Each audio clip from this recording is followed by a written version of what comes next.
I always say I'll go to bed early today. But it's already later than last night and I'm still dressed, still crying. And it's hard to find the right blanket that will help you sleep when your vision is blurry. I have long forgotten what I'm crying about. It might have been something small in the grand scheme of things, it probably was, but when your entire body is a wound, any touch will be a trigger that shoots pain through your back and chest, your legs and arms. It feels like they don't belong to me, like the shell is something that could burst at any minute to reveal a dark, pulsating core I don't think I'm prepared to see. My head hurts.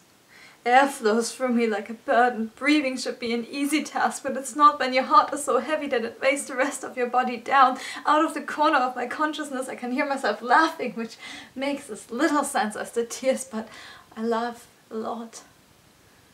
It sounds hollow, like the echo in a cold room with glass windows and metal frames. And it fades. It always fades, and the ever-reoccurring absence of sound makes the emptiness a vault for my hopes, and I can never find the key. I want to tell myself, hold on. It gets better, but while I used to wish that saying these words over and over until I believed them would become the root for my new happiness, it has become yet another source of misery. They are mocking me.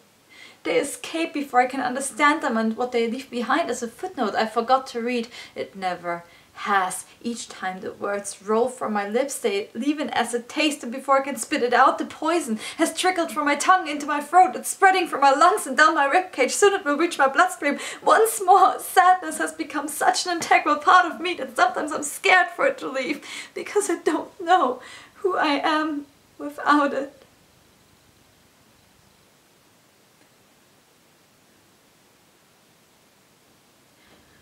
I think it might be raining. I'm not sure. I can no longer distinguish between a thunderstorm and my soul screaming in agony. There's so much noise in my head. People keep wondering why I flinch at the slightest of sounds, but everything is so loud. It's like somebody is shouting at me from 7 different directions in 3 languages, and I'm trying to make out the words, but they're not mine to grasp. And when I cover my ears, the noise climbs down my spine and whispers to me from there. It unfolds around my shoulders in a tight embrace, pulling them back, keeping me upright, and yet it is the very thing that's pushing me, hoping I will trip just so it can catch me at the very last moment and convince me that I need it in order not to fall. I can't trust myself anymore, because I don't know which voice is mine. And so I sit, tears and rain staining the window, just another sad movie cliche. Except in the movies, everyone gets to walk away from their sorrows and live their happiest lives. But I wonder how that works when in reality the thing that you have to move on from is yourself.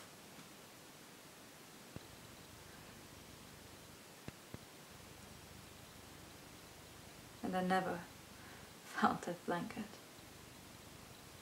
And at this point it's too early to even go to bed anymore. But maybe that's okay.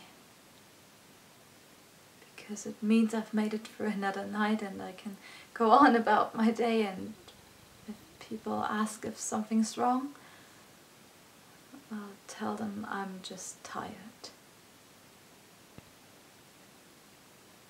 As I wonder when they will realize that this has been my answer for the past 238 days.